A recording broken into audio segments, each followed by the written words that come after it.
આજની ધર્મકથા. પ્રણામ. કલાવતીની કુક્ષીની અંદરમાં ક્રમશઃ ગર્ભનો વિકાસ થવા લાગ્યો. મહારાજા શંખ પોતાની પ્રિય રાણીની પૂરેપૂરી સંભાળ લેતા હતા. એના હૈયાને પણ કોઈ પ્રકારનું દુઃખ ન પહોંચે એવી કાળજી શંખ આ કાળ દરમિયાન લેતા હતા. અને આ એક આવશ્યક પ્રક્રિયા પણ એટલા માટે છે કે જે સમયગાળાની અંદરમાં સ્ત્રીને પોતાના શરીરની અંદરમાં પોતાની ધારણાથી અલગ, પોતાની સમજણથી અલગ એવા પરિવર્તનો દેખાતા હોય, એવા સમયે એની બાજુમાં એનો પતિ અડીખમ ઊભો રહે, એનો પણ એક બહુ મોટો માનસિક ટેકો રહે. આ સમયગાળામાં શબ્દોની કિંમત પણ બહુ જ હોય, કારણ કે એક વણ ખેડાયેલો પ્રદેશ એના જેવી પરિસ્થિતિ સ્ત્રી માટે હોય. માતૃત્વ એક એવો સમયગાળો છે કે જે 9 મહિના બાદ પ્રાપ્ત થવાનું છે. એ પૂર્વે કેટલીક કસોટીઓ, કેટલીક વણ જોઈતી પરિસ્થિતિઓ, કેટલીક વણ ઈચ્છેલી પરિસ્થિતિઓ, આ બધું અનુભવવામાં આવે. અને એટલે જ આ સમયગાળામાં સાથે પોતાના પતિનું હોવું, અડીખમ ઊભા રહેવું અને ગમે તેવી પરિસ્થિતિમાં પણ એની હૂંફ હોવી એ બહુ જ મહત્વનો ભાગ છે. વિજ્ઞાન તો એવું પણ કહે છે કે જન્મતા બાળકના મનમાં ભયની સંજ્ઞા કેટલી રહેશે એનો આધાર ગર્ભ ધારણ કર્યો છે એ સમયે સ્ત્રીના મનની અંદરમાં એના પતિની હૂંફ કેટલી અનુભવાય છે એના ઉપર પણ આધાર રાખે છે. જે સ્ત્રીઓને ઇનસિક્યોરિટી રહે છે મનમાં કોઈ પણ પ્રકારની, કોઈ પણ વિષયની, એનું બાળક જ્યારે જન્મે છે ત્યારે એ બાળક પણ કોઈક ન સમજાય એવી ભય ગ્રંથિથી પીડાતો રહે. આપણને એવું લાગે કે એનું કર્મ છે, ચોક્કસ એનું કર્મ છે, પણ આ કર્મનો સોર્સ, નિમિત્ત જે છે એ એની માતા બને છે. એટલે જ ગર્ભના સમયની અંદરમાં જે દોહદો આવે તે પૂરા કરવા જોઈએ. ગર્ભના સમયની અંદરમાં સ્ત્રી પ્રસન્ન રહે એની માટે જે કરવું પડે એવું કરવું જોઈએ. સીમાંતનો પ્રસંગ પણ ઉજવાય છે. કેમ ઉજવાય છે? તો કે સ્ત્રીની પ્રસન્નતા માટે. કોઈ પણ પ્રકારે સ્ત્રી પ્રસન્ન રહે એ બહુ જ આવશ્યક છે, કારણ કે એ સૃષ્ટિની અંદરમાં એક એવા ફૂલને જન્માવવા જઈ રહી છે કે જે ફૂલ સેંકડો લોકોના સંપર્કમાં આવશે. તો અત્યારે જ્યારે એની માતા પ્રસન્ન છે તો એ પ્રગટ થનારું ફૂલ એ પોતે પણ અને પર માટે પણ પ્રસન્નતાદાયક બનશે. તો આવી રીતે ક્રમશઃ બધું જ સરસ મજાનું ધ્યાન રખાઈ રહ્યું છે. નગરીના રાજવૈદ્યને સૂચન અપાઈ ગયું છે કે 2 દિવસે એકવાર કમ્પલસરી આવી જવાનું અને મહાદેવીની નાડીની પરીક્ષા કરીને જવાનું. એમને પથ્ય, અપથ્ય આ બધાનું સૂચન કરતા રહેવું. એ શું વાપરે છે, શું વાપરવું જોઈએ, કયા સમયે વાપરવું જોઈએ, કઈ રીતે વાપરવું જોઈએ, કઈ રીતે ચાલવું જોઈએ, કઈ રીતે બેસવું ઉઠવું જોઈએ, આ બધી જ વાતોનું વૃદ્ધ સ્ત્રીઓ અને આ વૈદ આ બધા ભેગા મળીને ધ્યાન રાખતા હતા. મહિનાઓ વીતવા લાગ્યા. આ તરફ મહારાજા વિજયસેને પોતાની પુત્રીની એ જે ડિલિવરી, બાળકનો જન્મ જે કરાવવાનો હતો એ પોતાની નગરીમાં કરવો છે. એટલે એને તેડી લાવવા માટે ઉત્તમ દિવસે પોતાના નજીકના વિશ્વાસુ માણસોને શંખપુર મોકલ્યા. આજે પણ ઘણી બધી જ્ઞાતિઓમાં, ઘણા સમાજમાં આ પ્રથા હોય છે કે પેલી ડિલિવરી હોય તો એ પિયરમાં થાય. એ સમયનો પણ એ શિરસ્તો એટલે પોતાની પુત્રીને બોલાવવા માટે ખાસ વ્યક્તિઓને શંખપુર મોકલ્યા. યુવરાજ જયસેન કુમારે પોતાની વાલી બહેનને ભેટ આપવા માટે જયસેનને પોતાનું નામ લખાવેલા 2 સુંદર કડા એ શંખપુર જે 2 વ્યક્તિઓ જવાના છે એમને આપ્યા કે આ બેનને હાથો હાથ આપજો. ભાઈ અને બહેનનો પ્રેમ, જ્યારે મળે ત્યારે કંઈક ને કંઈક ભેટ આપવાનું મન થાય. આ સામાન્ય ઘટના. એમાં આવો વિશેષ પ્રસંગ છે.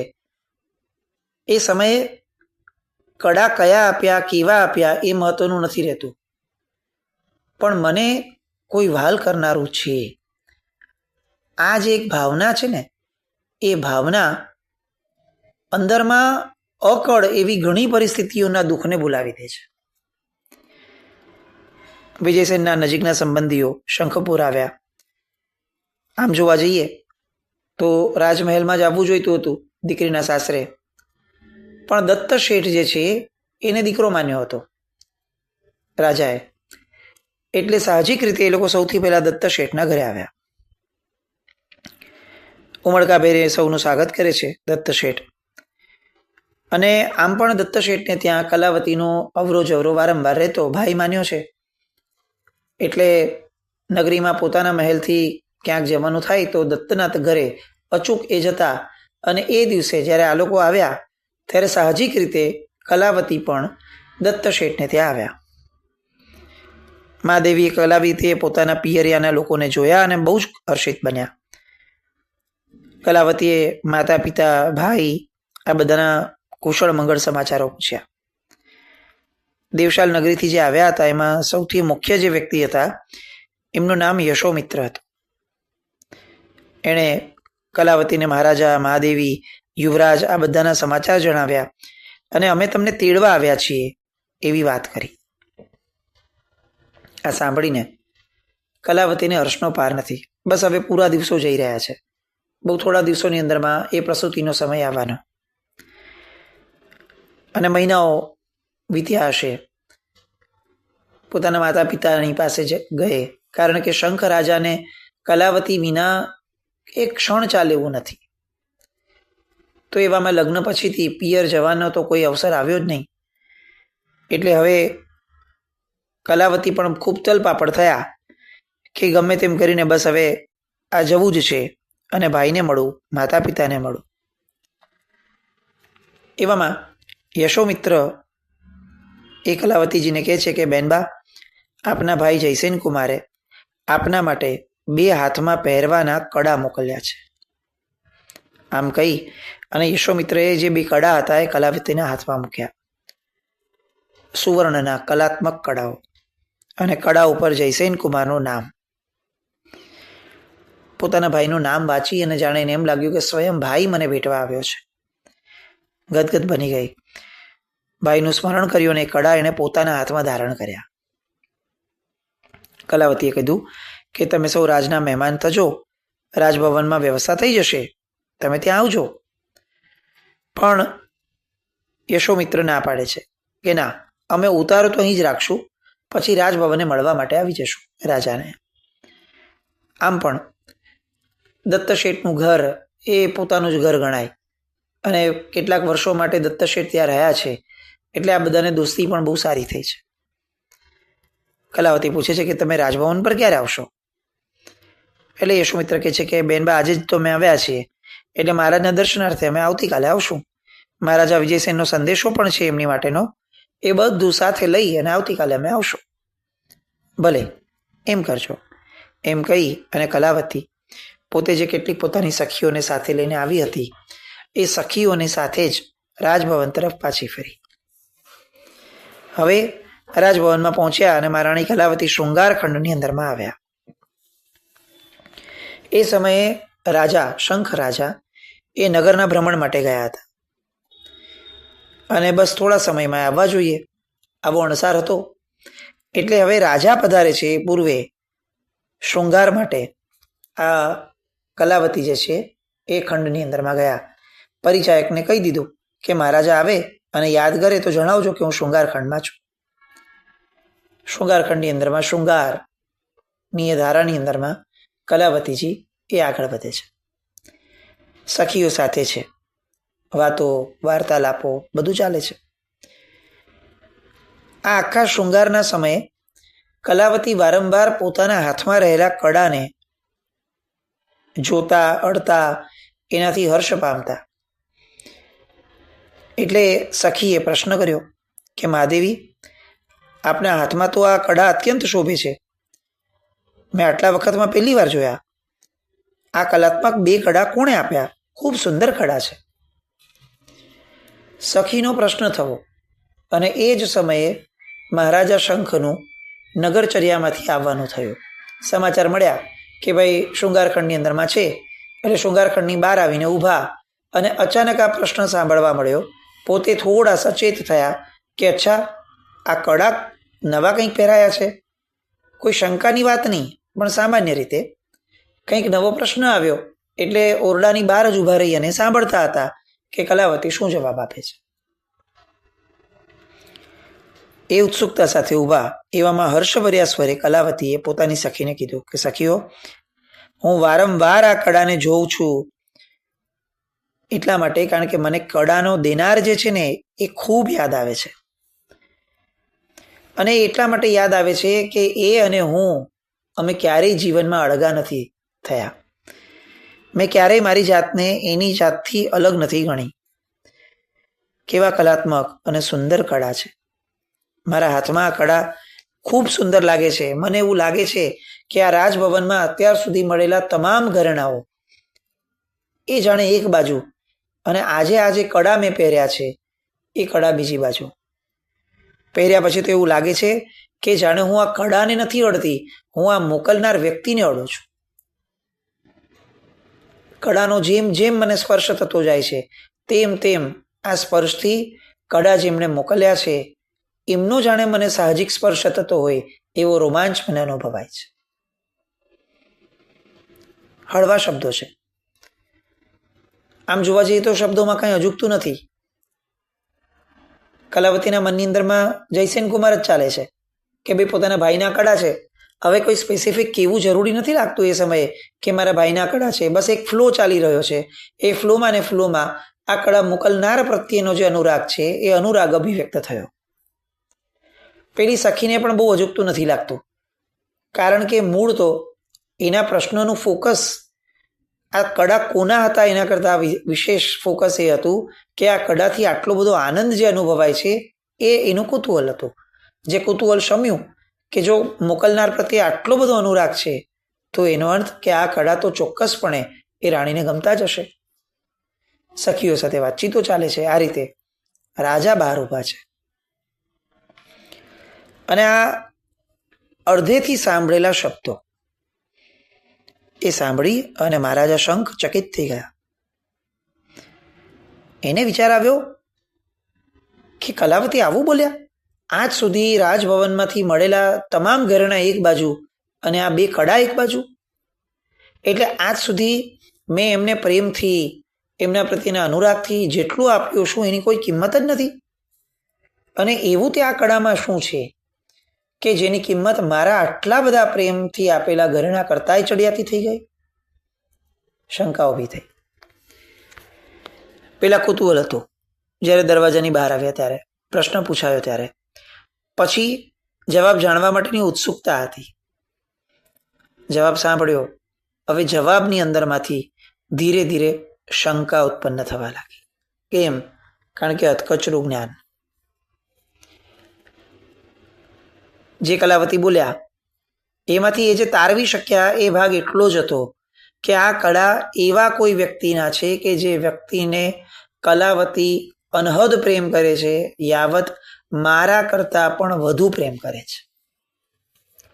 આ ગ્રેજ્યુઅલ પ્રોસેસ જુઓ. અત્યાર સુધી જે કલાવતી માટે પોતાની જાત કરતાં વધુ પ્રેમ થતો હતો, આ કેટલાક શબ્દો જ ફક્ત કલાવતીના મોઢેથી આવ્યા એટલા માત્રથી એ જે અનહદ રાગ હતો એ ધીરે ધીરે અહંકાર અને કર્તૃત્વના ઓછાયા હેઠળ દબાવા લાગ્યો.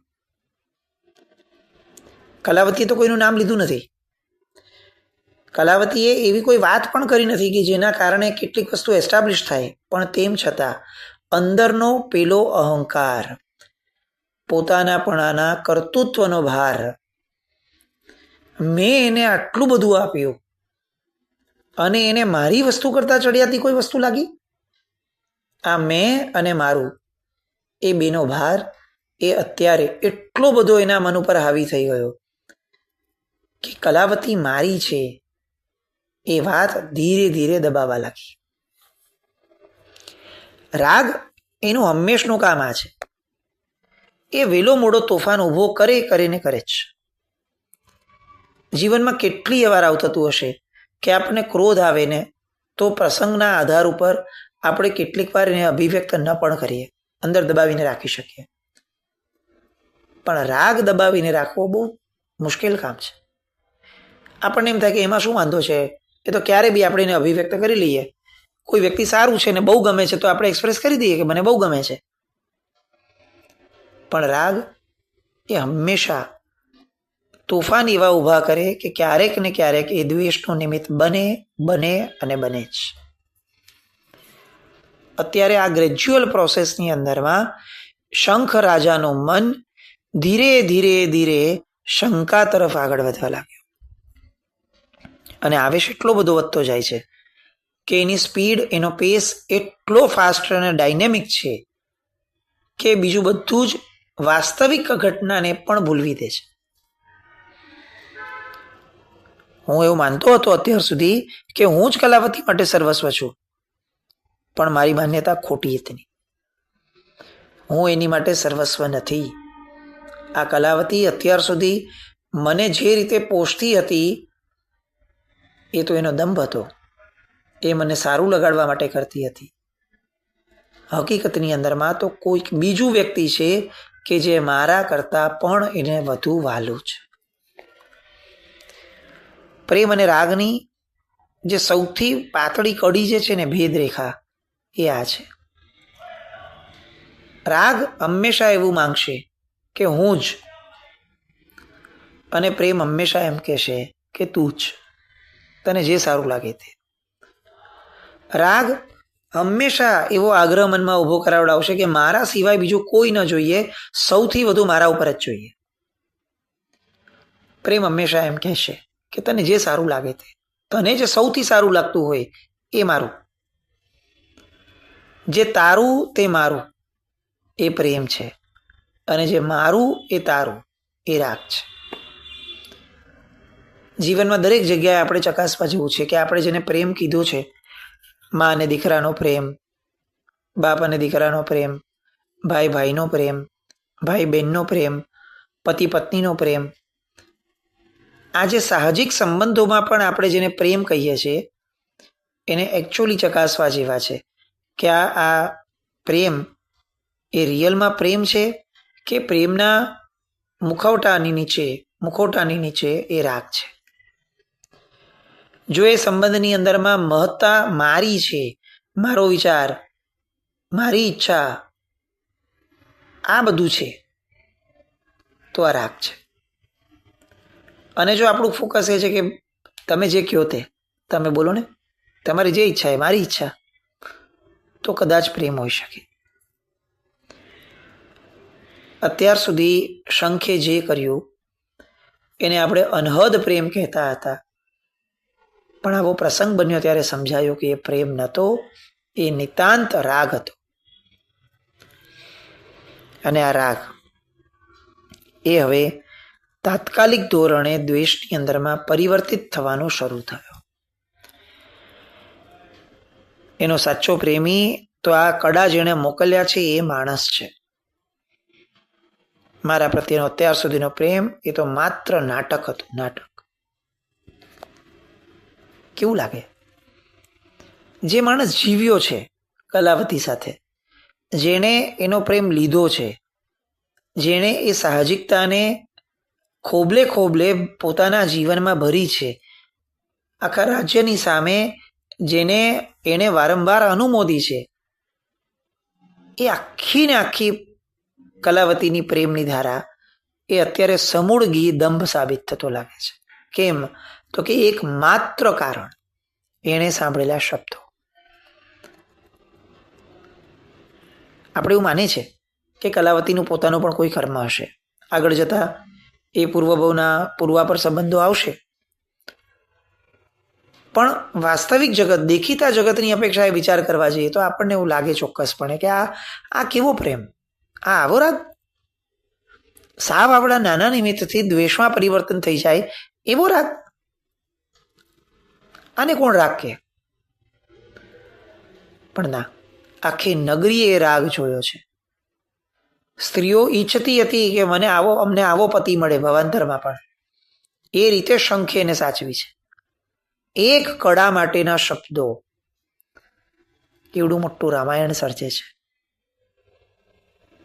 કઈ સ્થિતિની અંદરમાં આ કલાવતીને હવે એનું કર્મ લઈ જવાનું, આ રાજાનો આવેશ, રાજા વાજાને વાંદરા, આ કહેવતો એમને નથી પડી, એની સાબિતીઓ શંખ હવે કઈ રીતે આપે છે. એ બધા માટે આપણે આગળ મળશું. પણ મૂળ વાત, આ એક દિવસના ગાળા દરમિયાનમાં આપણા જીવનના મહત્તમ સંબંધો એ પ્રેમ છે કે રાગ, એ થોડું ચકાસવાનો પ્રયત્ન કરીએ. જીના કંઈ પણ બોલાય તમે ઈચ્છામી દુઃખમ. જૈનમ જયતિ શાસન.